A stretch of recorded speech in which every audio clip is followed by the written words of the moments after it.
সম্মানিত পাবনা প্রেস ক্লাবের সাংবাদিকবৃন্দ, আসসালামু আলাইকুম। আমি ইউনিভার্সাল গ্রুপের ব্যবস্থাপনা পরিচালক সোহানী হোসেন। ইউনিভার্সাল গ্রুপের পক্ষ থেকে আপনাদের জানাই আন্তরিক শুভেচ্ছা এবং কৃতজ্ঞতা। ইউনিভার্সাল গ্রুপের প্রতিষ্ঠাতা মরহুম মোবারক হোসেন রত্ন 2007 সালে ক্যান্সারে আক্রান্ত হয়ে আমাদের ছেড়ে চলে যান দুনিয়া থেকে, রেখে যান 5 কন্যা এবং হাজার হাজার ইউনিভার্সাল কর্মীকে। আশেপাশের অনেকেই হতাশার কথা শোনাতেন, আর কখনো মাথা তুলে দাঁড়াবে না ইউনিভার্সাল কোম্পানি। কিন্তু এগিয়ে যাওয়ার জন্য সাহসের যে হাত প্রয়োজন ছিল সেই মুহূর্তে তা আবার ছিল। ছোট শিশু বাচ্চাদের রেখে সামনে এগিয়ে গেলাম শূন্য হাতে। ঘাত প্রতিঘাতকে আশীর্বাদ হিসেবে নিয়ে ঘুরে দাঁড়ানোর গল্প বলার জন্যই আজকে আপনাদের মাঝে আমি উপস্থিত হয়েছি। আমি ইচ্ছে করলেই পারতাম দূর কোনো দেশে নিরাপদে বসবাস করতে। এতিম 5 মেয়ে আর ক্যান্সার জয়ী চির সংগ্রামী সোহানী হোসেনের জন্য কতটুকু টাকা সম্পদেরই বা প্রয়োজন ছিল। কিন্তু আমার প্রতি আমার স্বামীর যে প্রচন্ড আত্মবিশ্বাস, ইউনিভার্সাল গ্রুপের সহযোদ্ধা, এই মুখগুলোকে আমি ছেড়ে যাব কিভাবে এবং রেখে যাব কার কাছে? এভাবেই আমার এবং আমাদের পথ চলা শুরু শূন্য হাতে। সবার পরিশ্রমের ফলস্বরূপ সফলতার শীর্ষে পৌঁছে গেল ইউনিভার্সাল গ্রুপ। বাংলাদেশের প্রতিটা ঘরে ঘরে পৌঁছে গেল ইউনিভার্সাল টেস্টি স্যালাইন। মরহুম মোবারক হোসেনের স্বপ্ন পূর্ণ করলাম আমরা সবাই।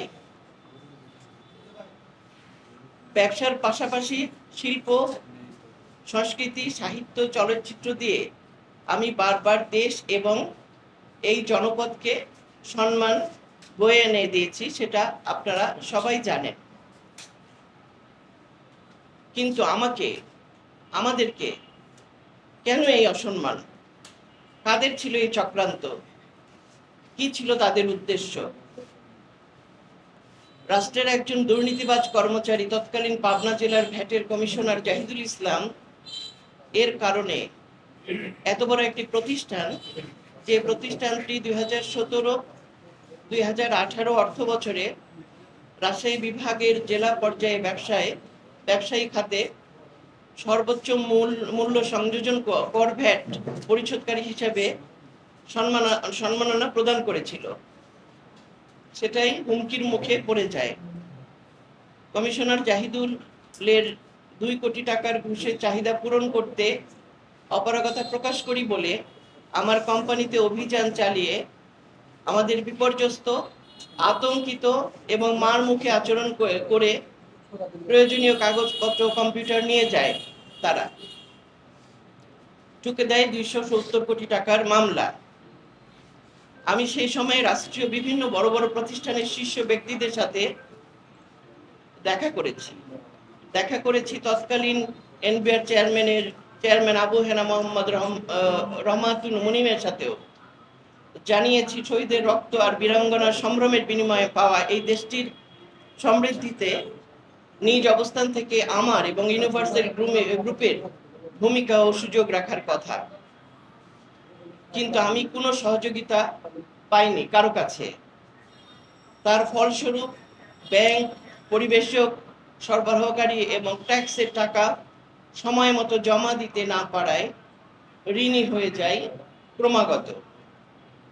পচনধারা সেই সময়ে আমি চারপাশে দুর্নীতিবাজদের সদর্প দাপট দেখে নিজেকে গুটিয়ে নিতে বাধ্য হই। দীর্ঘ 4 বছর বন্ধ রয়েছে আমাদের সবার জনপ্রিয়, সবার প্রাণপ্রিয় ইউনিভার্সাল গ্রুপ। আজ যখন কথা বলার স্বাধীনতা এসেছে, তখন আমরা ইউনিভার্সাল গ্রুপই যেন ক্ষতবিক্ষত বাংলাদেশেরই প্রতিরূপ।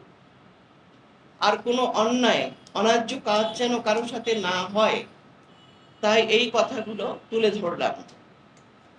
এখন সময় অসঙ্গতির বিরুদ্ধে প্রতিবাদের, দেশকে নতুন করে গড়ার। ধন্যবাদ আপনাদেরকে, আপনারা আপনাদের মূল্যবান সময় ব্যয় করে আমার এখানে আমার কাছে এসছেন, আমার পাশে এসছেন, আমার কথাগুলো শুনছেন। আমি অনেক অনেক কৃতজ্ঞ আপনাদের কাছে।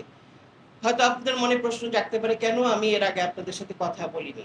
অনেক প্রতিকূলতা ছিল, অনেক নিষেধাজ্ঞা ছিল। আমি যদি আপনাদের শরণাপন্ন হই বা আমি যদি এই কথাগুলো বলি, তাহলে আমার আরো অসুবিধা হবে। আজকে আমাদের অন্তর্বর্তীকালীন যে সরকার, আমার বিশ্বাস আপনাদের এই ইলেকট্রনিক মিডিয়া এবং আপনাদের মাধ্যমে আমার এই ইউনিভার্সাল গ্রুপের কথা, টেস্টি স্যালাইনের কথা প্রচার আপনারা করবেন এবং নিশ্চয়ই উনি অবগত হবেন। আমি একজন মহিলা শিল্পোদ্যোক্তা, সারা বাংলাদেশে আমাদের টেস্টি স্যালাইন, আমাদের ইউনিভার্সালকে টেস্টি স্যালাইন, আমাকে টেস্টি স্যালাইন ম্যাডাম বলা হয়। এটা আমার জন্য অনেক বড় একটা পাওয়া।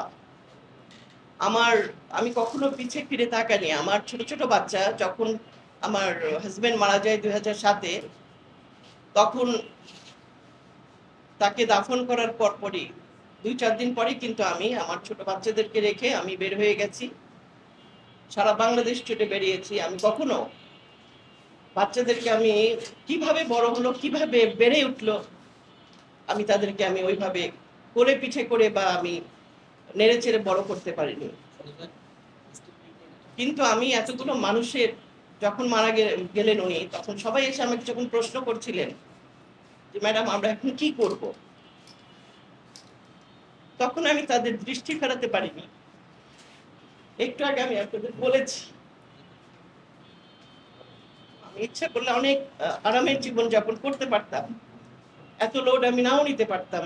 কিন্তু এই ছোট ছোট বাচ্চা, বড় মেয়েটা তখন ম্যাট্রিক পরীক্ষার্থী, বাদ বাকিগুলো খুবই ছোট। এখন আপনাদের দোয়ায় এই বাচ্চাগুলো, বড় মেয়েটা এখন ক্যান্সার সায়েন্টিস্ট হয়েছে, পিএইচডি করছে আপনার লন্ডনে, কুইন মেরি ইউনিভার্সিটিতে। এটা আপনাদের জানা প্রয়োজন। রক্ত চলে গেছে, তার 5টা মেয়ে এখন কে কি অবস্থানে আছে। মেজো মেয়েটা আর্কিটেক্ট ইঞ্জিনিয়ার, ও নর্থ সাউথে লেকচারার ছিল, ও এখন পিএইচডি করতে আমেরিকাতে। 3 নম্বর মেয়েটা, ও লতে অলরেডি অনার্স গ্রাজুয়েশন করে এলএলএম করছে, ও আপনার লাইসেন্স পেয়ে গেছে জজ কোর্টে, ঢাকা জজ কোর্টে প্র্যাকটিস করে। 4 নম্বরটাও ব্রিটিশ লতেই এলএলএম করছে, ও লন্ডনে ব্রিস্টলে। আর যে মেয়েটা 2 বছর 2 মাস ছিল, সেই মেয়েটা এখন মহিলা কলেজে সেকেন্ড ইয়ার। এই আমার জার্নি, এই আমার ইউনিভার্সাল গ্রুপের জার্নি। এবং হাজার হাজার কর্মী, তারা এখন পর্যন্ত অপেক্ষায় আছে যে ম্যাডাম কবে খুলবেন। আমি আজকে আমার কাছে সবাই সহযোগিতার জন্য, আমি একসময় আপনাদের যে কোনো প্রোগ্রামে, যে কোনো প্রয়োজনে আপনাদের পাশে সব সময় আমি ছিলাম। কেউ কখনো আমাকে প্রশ্ন করেনি যে ম্যাডাম আপনি কেমন আছেন। আমিও আসলে ওইভাবে আপনাদের শরণাপন্ন হইনি। কিন্তু আজকে আমি কথা বলার স্বাধীনতা এসছে, সবাই মুক্তভাবে কথা বলতে পারে। সেই কারণে আমার মনে হয়েছে যে আপনাদের শরণাপন্ন হয়ে আপনাদের সাথে আমি কিছু কথা শেয়ার করি। আমরা আসলে কেমন আছি। আমার পরিবেশক যারা ডিলার, যখন বন্ধ হয়ে গেল কোম্পানিটা, তখন ডিলার, দোকানদার, সবচাইতে ক্ষতিগ্রস্ত বাংলাদেশের কোটি কোটি দোকানদার, যারা টাকা দিয়ে আমাদের পরিবেশকদেরকে সহযোগিতা করতো, তারা টিটি পাঠাতো, আমাদের ব্যবসাটা ওইভাবে চলতো। এই দোকানদারগুলো খুব ক্ষতিগ্রস্ত। ডিলার তারা টাকা পাবে, ব্যাংক টাকা পাবে, সাপ্লায়াররা টাকা পাবে।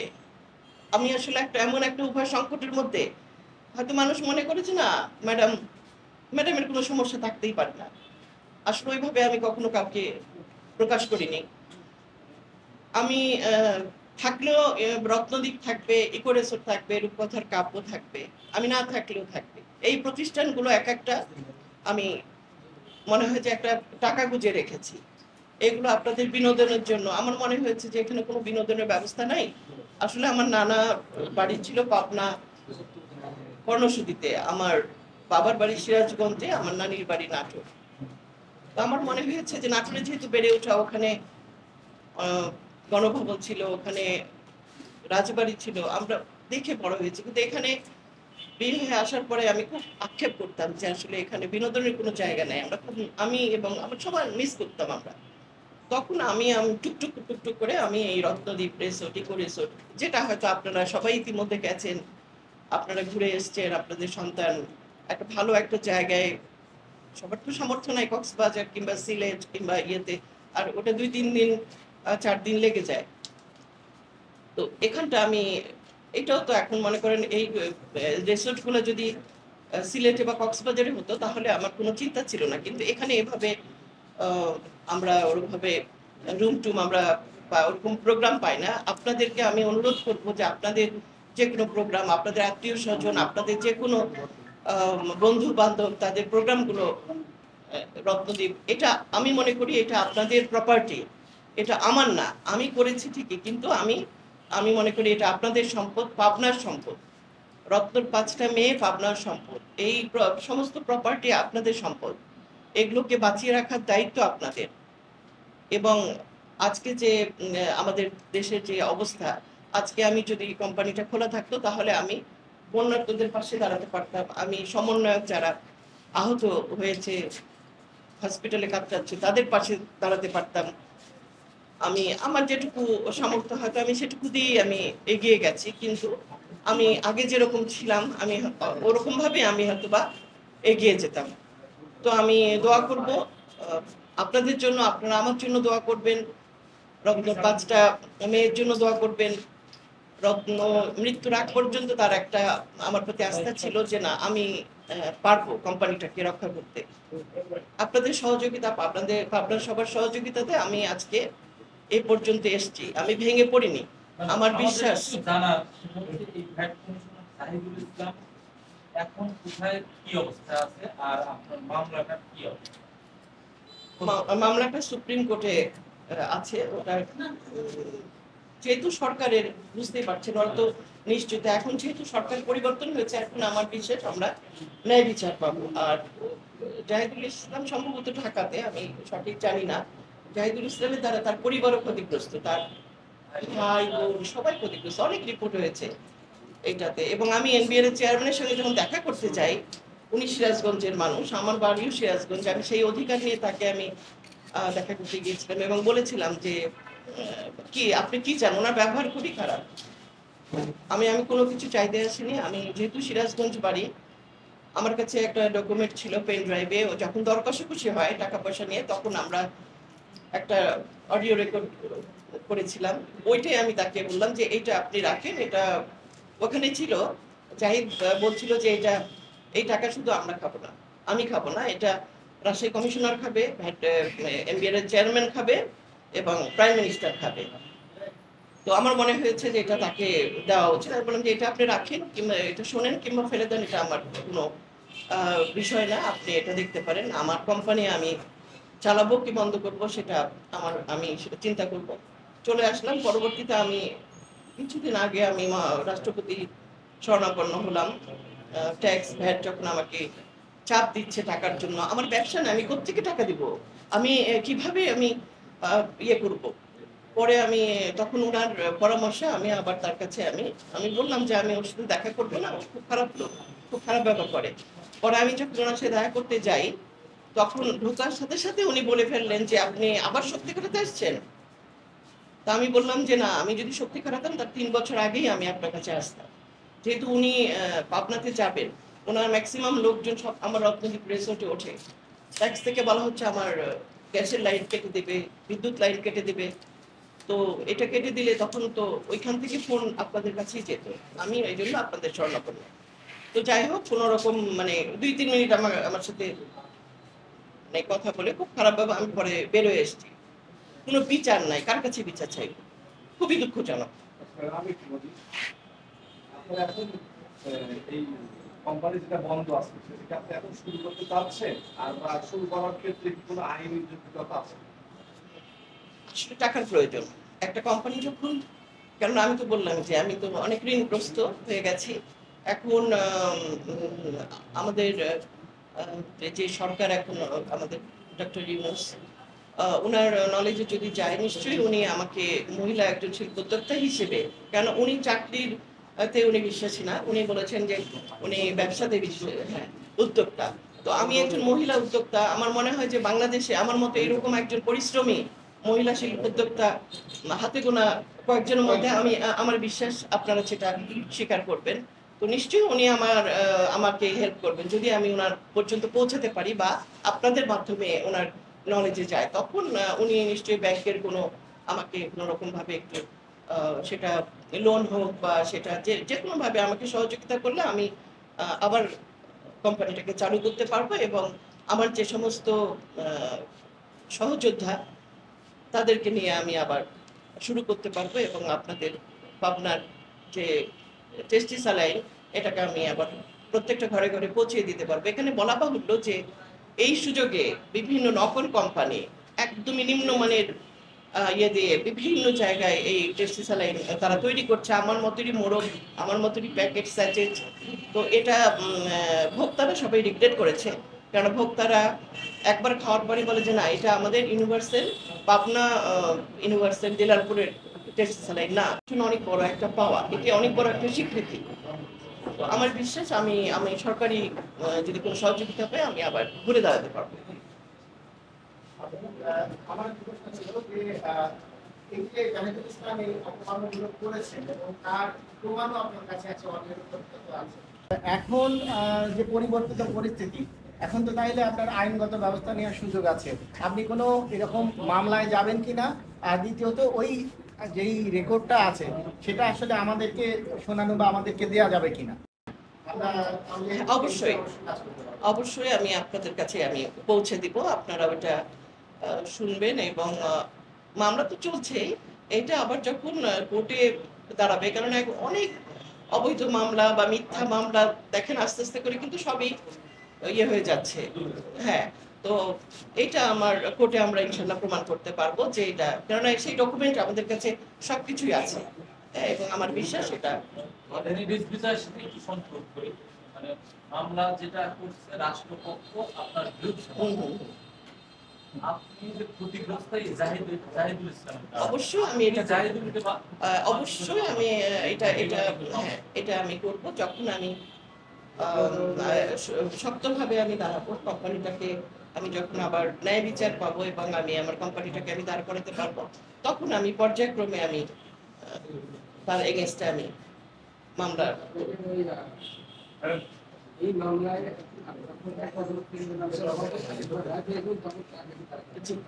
জি জি জি জি জি। আমার একটা প্রশ্ন আছে। এই জাহিদুল ইসলাম যে 270 কোটি টাকার ভ্যাটের অভিযোগ আনছে, আপনি বলতেছেন 270 কোটি টাকা তো একদিনে ভ্যাট আসে।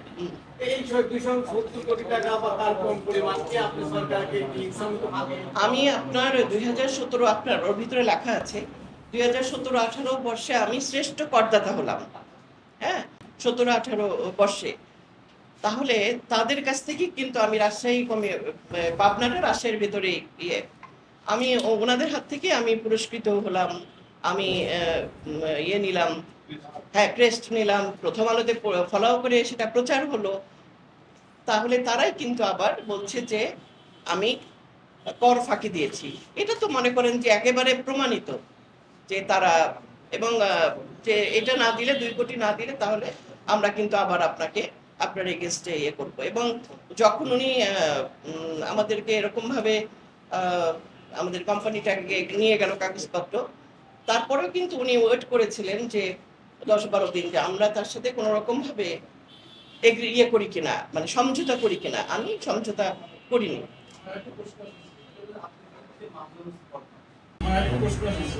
আপনার বিরুদ্ধে যে মামলা হয়েছে বরখাস্ত, সেটা তো নিশ্চয়ই মামলাটা হয়েছে প্রমাণ, উনি তো জাহিদুল তো কোনো প্রমাণ অবশ্যই দিতে পারছে।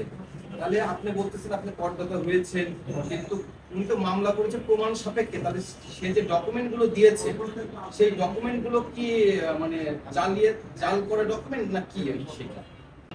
অবশ্যই তারা নিজেদের, যেহেতু আমার কাছে যে অডিও রেকর্ডটা আছে তাদের কথোপকথন, তারা তো নিজেদেরকে বাঁচানোর জন্য বিভিন্ন রকম ভাবে তারা তাদের ওয়েটা ওইভাবে উপস্থাপন করবে। সেটা আমি বিচার পাইনি বিগত সরকারের আমলে, কিন্তু এই এই জিনিসগুলো ধূপে টিকবে না। সেগুলো জাল ডকুমেন্ট 100%। আপনি সেটা রেখে মামলা করবেন যে আপনি বিরুদ্ধে জাল হ্যাঁ হ্যাঁ অবশ্যই অবশ্যই। তা সেগুলোর যথেষ্ট পরিমাণ ডকুমেন্ট আমার কাছে আছে যেটা আপনাদেরকে দেওয়া আছে, এবং তার এগেইনস্টে অনেক অনেক পত্রিকাতে লেখালেখি হয়েছে, বা আমার কাছে যে ডকুমেন্ট আছে সেটা উপস্থাপন করলে আমার বিশ্বাস যে তার অনেক বড় শাস্তি হবে। আমার একটু জানার ছিল আর কি যে এই আজকে যে সংবাদ সম্মেলন করছেন দীর্ঘ 4 বছর পরে 2017-18 অর্থ বছরে আপনি রাজশাহী বিভাগের শ্রেষ্ঠ করদাতা হিসাবে আপনি পুরস্কৃত হন, কত টাকা কর দিয়েছিলেন? দ্বিতীয়ত হচ্ছে যে পরবর্তীতে 270 কোটি টাকার করের যে মামলাটা এনবিআর আপনাকে দিল এই জাহিদুল ইসলাম, যে আপনাকে অসৎ একটি প্রস্তাব দেওয়ার জন্য সেই প্রস্তাবে না হওয়ার জন্য, আসলে কত টাকা কর হয়েছিল আর কেন সব মিলিয়ে 270 কোটি টাকা যদি মানে করের যে মানে মামলাটা হয়েছে মূলত আসলে কর কতটুকু ছিল, এবং এই 270 কোটি টাকা যে করের মামলা এটা কি আসলে অসত্য? 100% অসত্য, কারণ 270 কোটি টাকা যদি আমি কর ফাঁকি দেই তাহলে আমাকে কত হাজার হাজার কোটি টাকা ইনকাম করতে হবে, তাই না? এটা তো 100%ই অসত্য। এবং আমি প্রতি মাসে আমার যে ইনকামের উপরে আমি যে কর দিতাম সেই করের স্যাটিসফাইড হয়েই কিন্তু আমি পুরস্কৃত হয়েছি। এখন সে তার যে অসৎ উদ্দেশ্য, এখন সে কারো দ্বারা প্রভাবিত হয়ে হোক বা সে নিজে উৎসাহিত হয়ে হোক, সে যেখানে যেখানে ছিল সেখানেই সে, কুমিল্লা বলেন চিটাগাং বলেন যেখানে যেখানে ছিল সেখানেই সে এই ধরনের দুর্নীতি করে এসছে। তো এখানে এসে যখন তখন তো করোনা, তখন সবকিছু বন্ধ, আমাদের ফ্যাক্টরি বন্ধ, আমাকে বলা হলো 1 সপ্তাহের মধ্যে 2 কোটি টাকা দিতে হবে। আমি কোত্থেকে দেব? হ্যাঁ, আর আমি কেন দেব? আমি যদি তার সাথে সমঝোতায় যেতাম তাহলে আমাকে পরবর্তীতে আরেকজন এসে বলতো যে আপনি তো ওনাকে 2 কোটি টাকা দিয়েছেন, তাহলে আপনি আমাকে আরো 2 কোটি টাকা দেন। আমার ব্যবসা করার দরকার নাই, আমি 100% অনেস্টলি আমি ব্যবসা করব। আমার প্রত্যেকটা প্রোডাক্ট 100% ভালো। আমি নিজে খেটে আমি পরিশ্রম করে এত দূর এসেছি শূন্য হাতে, একটু আগে আমি আপনাদের বলেছি। সুতরাং এখানে আমি তাদের সাথে আমি অসৎ, তারা অসৎ, তাদের সাথে তো আমি অসৎ কাজে আমি ইয়ে করতে পারি না। রাষ্ট্রপক্ষ আপনার বিরুদ্ধে মামলা করলো, সেই বিষয়ে আপনি ন্যায় বিচারকর্তার সাথে মামলা করেছিলেন? না, ওরা যখন মামলা করলো তখন তো আমরা সেটা প্রোটেস্ট করার জন্যই আমরা ইয়ে করলাম, কিন্তু স্বভাবতই যেটা হয় যে সেটা তাদের পক্ষেই রায় হবে, এটাই তো স্বাভাবিক, তাই না? আমি বিচার পাইনি বিধায় কিন্তু আমি এই 4 বছর আমি মুখ বন্ধ করেছিলাম, আমি কিছুই বলতে পারিনি।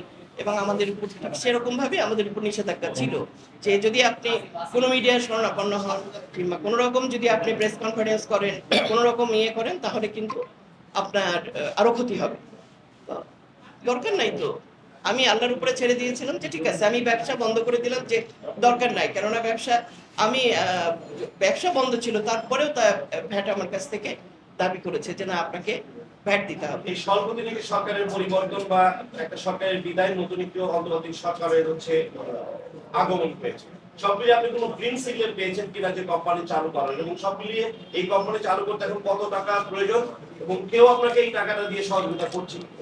এই গ্রিন সিগন্যাল তো উনি তো বসছে মাত্র বোধহয় 15-16 দিন, 17 দিনও হয় নাই, কেননা একটা ব্যক্তির চেয়ে দেশ বড়, উনি এখন সংগঠিত হতে তো সময় লাগবে, ওনাকে সময় দিতে হবে। সুতরাং আমি আপনাদের মাধ্যমে আমি চাইছি ওনার শরণাপন্ন হতে, এবং গ্রিন সিগন্যালটা নিশ্চয়ই ওনার ওখান থেকে আসবে, বা আমিও তার সাথে যোগাযোগ করার চেষ্টা করব। তো আমি একটি বিষয় জানতে চাচ্ছি যে পাবনার কৃতি সন্তান মোবারকুল হোসেন রত্নের প্রিয় প্রতিষ্ঠান ইউনিভার্সাল গ্রুপ যে উত্থান হয়েছিল, আপনি যে কথাগুলো এখন বা আপনি যে লিখিত বক্তব্যটা দিয়েছেন, এটার বাইরে আপনার বিরুদ্ধে কোনো ষড়যন্ত্র ছিল কিনা, এবং আপনি কোনো চাপের মুখে আপনি বিভিন্ন আপনার যে দপ্তর পরিবর্তন করেছিলেন বা আপনার ব্যবসার যে এটা হয়েছিল, এই ফ্যাটের বাইরে সরকারি কোনো কর্মকাণ্ডের বাইরে আপনার আর কোনো অসুবিধা ছিল কিনা এই ফ্যাক্টরিটা চালু রাখার, এটা জানতে চাচ্ছি। খুবই ভালো একটা প্রশ্ন করেছেন। আমার মনে হয় যে কম বেশি আপনারা সবাই জানেন, কিছু কিছু কথা অপ্রকাশিত থাকে, তারপরেও আমি একজন মহিলা শিল্পোদ্যোক্তা হিসেবে আমি চেষ্টা করেছি এগিয়ে যাওয়ার। কোনো রকম যদি কেউ চাপ সৃষ্টি করেও থাকে সেটা আসলে হয়তো আমি নিজের ভিতরে রেখেছি, এটা দরকার নাই এটা প্রকাশ করার, এটা আপনারা জানেন। এবং যদি কেউ করেও থাকে সেটা খুবই দুঃখজনক, লজ্জাজনক, এবং এটা পাবনার জন্য খুবই অপমানজনক।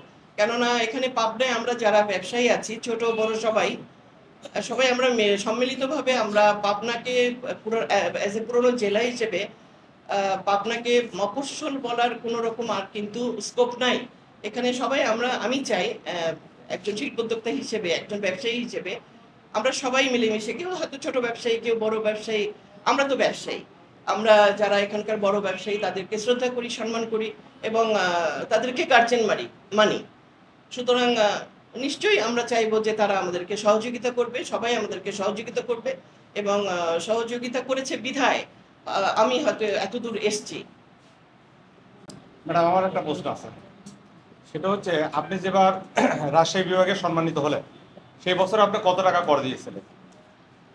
আমার তো এটা তো সেলের উপরে ডিপেন্ড করে। হ্যাঁ, আমি প্রত্যেক মাসে আপনার 1.5 থেকে 2 কোটি টাকা আমি ভ্যাট দিতাম। মানে আমি একটা জিনিস বলতে চাচ্ছি যে আপনি 2012 থেকে 2018 পর্যন্ত এই 6 অর্থ বছরে যে করটা দিয়েছেন, ঠিক আছে, তারপরে আপনার কাছে দাবি করা হলো 250 কোটি টাকা। তার মানে আপনার রেগুলার যে করটা দিয়ে আসছেন এই করের মধ্যে থেকে কি ওই হঠাৎ করে 250 কোটি টাকা চাপাই দিল, নাকি বকেয়া দিয়ে তারা চাপালো? না, এটা তো একটা মিথ্যা মামলা। না, আমি যেটা বলতেছি যে মানে বকেয়া দেখালো তারা, নাকি আসলে হঠাৎ করে বলে তো আপনাকে 250 কোটি টাকা কর দিতে হবে? এটা তারা ইচ্ছা মতো, তাদের ইচ্ছা মতো বিগত দিনে শুধু ভ্যাট না, শুধু আমি সোহানী হোসেন না, প্রত্যেকটা ব্যবসায়ী ক্ষতিগ্রস্ত হয়েছে। এখন একটা শিল্পোদ্যোক্তা বা একটা ব্যবসায়ী এখন তো মানে কেউ ইনভেস্ট করবে না যদি এরকম ভাবে তাদের উপরে কর চাপানো হয়। সঠিকভাবে কর দেওয়ার পরে যদি তাদেরকে এইভাবে ডিস্টার্ব করা হয়, কেউ ইনভেস্ট করবে না। এই মেধাগুলো চলে যাবে বাইরে, কিংবা তারা আর কোনো রকম ব্যবসার প্রতি ইন্টারেস্টেড হবে না। এটা তো সম্পূর্ণ মিথ্যা এবং সম্পূর্ণ রকম বানোয়াট। এটা তো একদমই আপনারা ওনার সম্বন্ধে রিপোর্ট দেখলে বুঝতে পারবেন যে এটা প্রত্যেকটা জায়গায় উনি করেছেন। আচ্ছা, এখন আমরা যেহেতু আপনি পাবনার কৃতি সন্তান এবং পাবনার একটা প্রতিষ্ঠান যেটা সারা বাংলাদেশে মানে ফেমাস বলতে গেলে, এবং ইউনিভার্সালকে চেনেন এমন কোনো বাংলাদেশি নাই, তো সেই হিসেবে এখন আপনার প্রতিষ্ঠান দাঁড় করাতে আমাদের যে সহযোগিতা দরকার আমরা আপনাকে দিব। বাট সেই সাথে আমি আপনাকে অনুরোধ করবো যে ইউনিভার্সালের সঙ্গে যারা জড়িত তারা এখন অনেকেই অন্যান্য পেশায় চলে গেছে। আমি অনুরোধ করবো আপনি দ্রুত এই শিল্প প্রতিষ্ঠানটা চালু করেন, আমাদের সহযোগিতা আপনার সবসময় থাকবে। অনেক অনেক অনেক কৃতজ্ঞতা, অনেক ধন্যবাদ আপনাদেরকে। আমি একটু জানতে চাই, এই প্রতিষ্ঠানটা আপনি যে ক্ষতিগ্রস্ত হয়েছে এইটা আপনার নিজের লোক, আপনার কর্মচারী এবং আপনার আশেপাশে যারা থাকে তারা এর সঙ্গে ইনভলভ কিনা? আসলে আপনারা শুনে হয়তো জানেন না, আমি একটা কোম্পানি তো একা চালানো যায় না, সবাইকে সম্মিলিতভাবে কিন্তু চালু হয়। হ্যাঁ, তো সবকিছুই চলতো, কিন্তু আমার একটা সুই ঢুকলেও আমার নলেজে থাকতে হবে, একটা সুই বেরোলেও আমার নলেজে থাকতে হবে। আমি এরকম ভাবে আমি কোম্পানিটাকে চালু করতাম। এখন 20%, 25%, 15% একটু চোখ বন্ধ করে রাখতেই হয়, এটা তো করা যায় না। কিন্তু আমরা সবাই ইউনিভার্সাল পরিবারের সদস্য, আমরা সম্মিলিতভাবে আমরা কাজ করেছি। ফাঁকি দেওয়া বা চুরি করা বা দুর্নীতি করা এই ধরনের লোকজন থাকলে তাদের কাছ থেকে করে আমি সাইড করে দিয়েছি বা সরিয়ে দিয়েছি।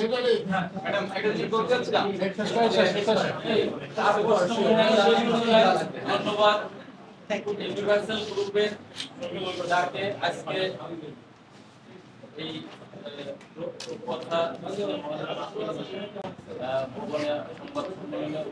সকল সাংবাদিক এবং গণমাধ্যম কর্মীদের পাশাপাশি আপনারা জানেন অনেক সিনিয়র সাংবাদিক এসেছেন, বিশেষ করে আব্দুল হামিদ ভাই, সাদি ভাই, রুমি ভাই এবং আখতারুজ্জামান আক্তার, আমার আঙ্কেল রেমন ভাই প্রশ্ন করলো, অনেকে এসেছেন, তো অনেকেই আসছে, বাঁধন আয়ুব ভাই, সবাই আসছে, হাজি বাবলা ভাই, বিপ্লব চৌধুরী ভাই, সবাই আসছে আপনার ডাকে। আমার বিশ্বাস আপনার সকল সংবাদকর্মী ইউনিভার্সাল আবার চালু হোক এটা চায়, মনের প্রাণে চায়। কেননা ইউনিভার্সালের সাথে আমার বিশ্বাস আমি না হলেও মানে ব্যক্তিভাবে আমি যদি উপকৃত না হই, আমার ভাই ভাতিজা কিংবা সবাই জড়িত। তো সবাই আমরা সংবাদকর্মীরা চাই ইউনিভার্সাল আবার চালু হোক, আবার পাবনায় অর্থনীতির চাঙ্গা ফিরে আসুক। এই আশাবাদ ব্যক্ত করি। আপনার কথাগুলি যেগুলি আমরা শুনলাম, সবাই উপস্থিত সকল গণমাধ্যম কর্মী, গণমাধ্যমে বিষয়টি তুলে ধরার চেষ্টা করব। আপনি সুবিচার পান এই আশাবাদ ব্যক্ত করি আজকের সংবাদ থ্যাংক ইউ। আসসালামু আলাইকুম, সবাইকে অনেক অনেক কৃতজ্ঞতা। Thank you.